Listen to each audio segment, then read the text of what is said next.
Hi everyone. In this video, I'm going to explain how to create the second part of the neuron.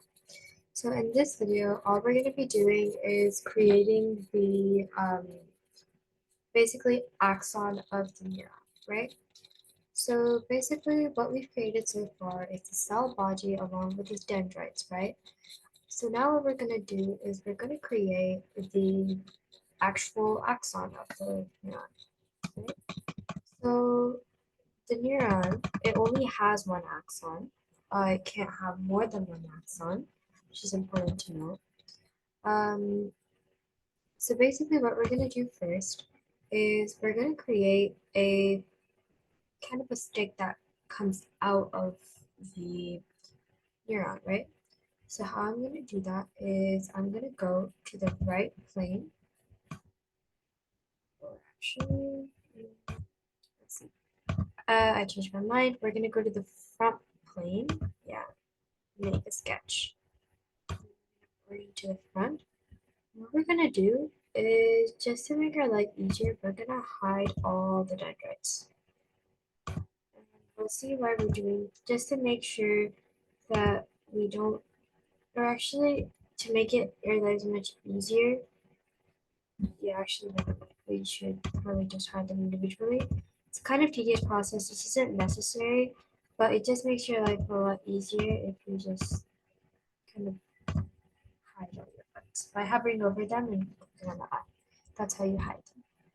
So then what you do is basically what we want to do is we also want to create the myelination on the neurons, right? So the myelin is like a circular sheet almost that kind of wraps around the axon.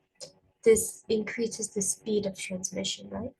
So what we're going to do is we're going to go to the line tool to create our axis of revolution, right? So there's multiple ways you can do this, but for me, I feel like this is the easiest way. You're going to pull it out straight out from this origin, which is the black point, and click escape. Then what we're going to do is we're going to create a line from here, and we're going to make it a really small line. There's no precise dimensions for this per se. It's all by eye, but what you want to know is that the axon is very thin and myelin is wrapped around it. So we want to make it look something like that. So to do that, what we're going to do is we're going to draw one segment here. Then we're going to draw a little segment like so, like here. And this is one sheath, right? Like this is one ogiodendrocyte, which is the cell that makes up the myelination. And then what we're going to do is we're going to make a flat point to model the node of von Baer, which is basically the point that doesn't have myelin on it. And we're going to continue this process alternating by 1 inch intervals. Don't be too specific about the dimensions because we're going to go in and dimension them specifically anyways. So I'll show you how to do that. And so for now, just make a bunch of ups and downs like so. And okay, this is good for now. I actually want this to be aligned to be vertical. So see, you notice how this line is kind of diagonal. What I'm gonna do to fix that and to make it straight is I'm gonna go to this coincident button. These are basically all your constraints, right? It helps you make your diagram more precise. So I'm gonna click here and click on the drop down arrow. I'm going to click on the vertical constraint, which makes any line that you click on vertical. Click on this line. And voila, it's vertical now. So now what I want to do is I want to make all of these equidistant. So how I'm going to do that is I'm first going to click from this point to this point. And I see that it's 3.5, so I'm going to make exactly 3.5 inches, just for measurement's sake. And then here I see 1, 2, 3, 4, 5, 6. So what I'm going to do is I want to make it evenly spaced. Or actually, no, I don't want to make it evenly spaced. Nodes of von Baer are way more tinier than the amount of myelin that takes it up. So what I'm going to do is I'm going to click escape and I'm going to delete this dimension. And I'm going to come to the dimension tool, or you can just click on D. And then you're going to click on this line segment and make it a little bit bigger. I'm going to choose mine to be 0.8. I'm going to choose this to be 0.8 and this to be 0.8 as well. And what I'm going to do is I'm going to make these segments smaller. I'm going to make it like 0.3. This is so done, 0.3. And we're going to have to actually add a few more here. So I'm going to delete this line and I'm going to come over here and just add a few more just so that I can mention them better.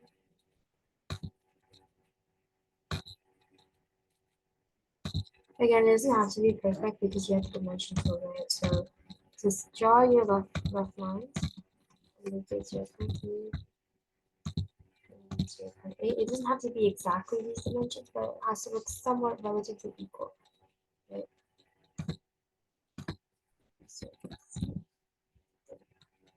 So now that we have this, we're going to click the green check button to save our sketch.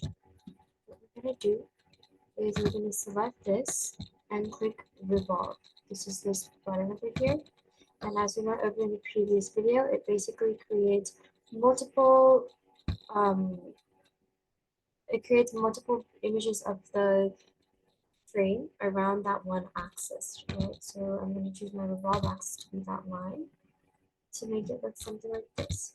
Let's see if we can add it and make the more scope. There we go. So basically what I'm trying to do, right, is I don't want it, the axon comes out of the cell body, right? So what I want to do is I want to merge the scope with the cytoplasm. So originally what it looked like was like this, right? It was in the new section, but I want it to be a part of the cell body, right? So what I'm going to do is I'm going to go and I'm going to click on the add tab. And then I'm going to, it's going to be like this initially. And don't freak out. This is only because we haven't selected where we want to merge it with. So what part do we want to combine it with to make it a part of, right? Because that's what the add feature does. It adds it to an existing part. I want to add it to the cytoplasm to make it look something like this. Then you click on the green check button and you have this. Well, what I'm going to do is I'm going to unhide all the parts that I hid initially, just for convenience. So, just give me a second while I turn all of these.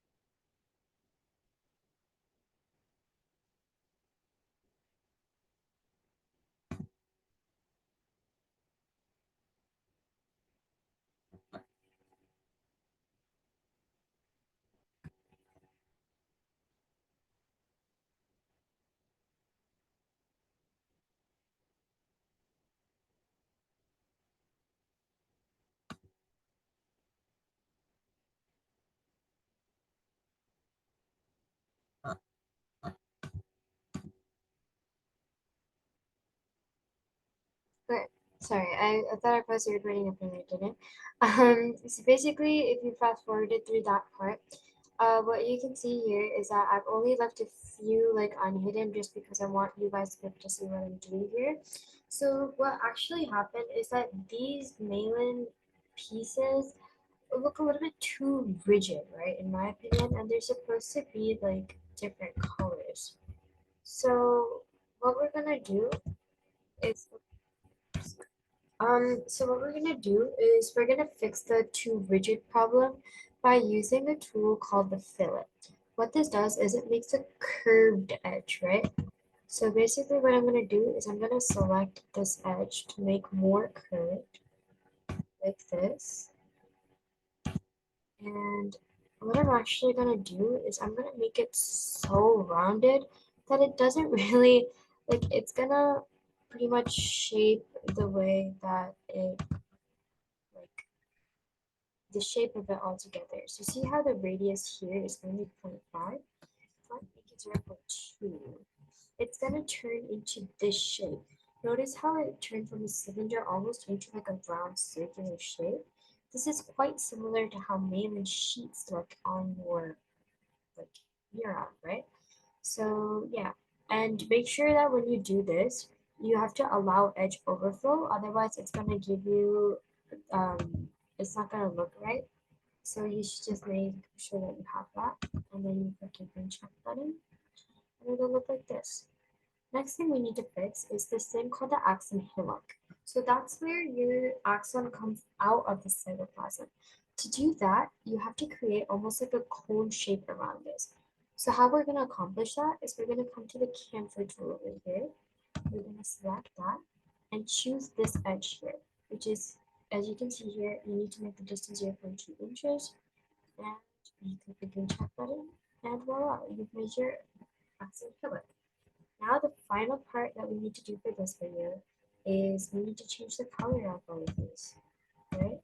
So what we're going to do is we're going to select all these parts, and sorry, we're going to click edit appearance.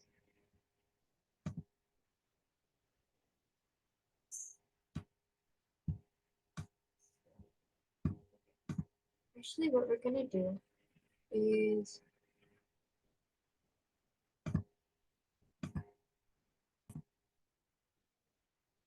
sorry about that. So what I've come to realize is that I thought I found a way to color each individual surface on these, but apparently there's not a way to do that yet. So if you wanted to make these a different color, what you could actually end up doing is individually revolving each of these around the sketch, which is kind of a pain in the butt, but I think that would be a good extension activity for you guys to try out on your own time. But for now, this is what the basic structure of a neuron looks like. But we are actually missing a crucial feature, which is your axon terminals. So if you ever back to the slideshow that the project shows, you'll see that actually the neuron is supposed to have tiny extensions that come out with spheres attached to the end of them. I feel like you have all the skills necessary to make these on your own, and I think it should be a nice challenge for you guys to try and make the axon terminals by yourself. So if you're once you're able to finish the project, I'd really appreciate it if you could send the project to me so that I could like and if you're comfortable with it, I could like post it on my website, or I could showcase it to the internet. And I feel like it would be a really great way to showcase how greatly you guys have improved with Onshape. So yeah, that's the end of this video series. And if you guys have any questions, please feel free to email me at the email in the description box, which is stemwme@gmail.com. And yeah, thank you so much. Have a nice day.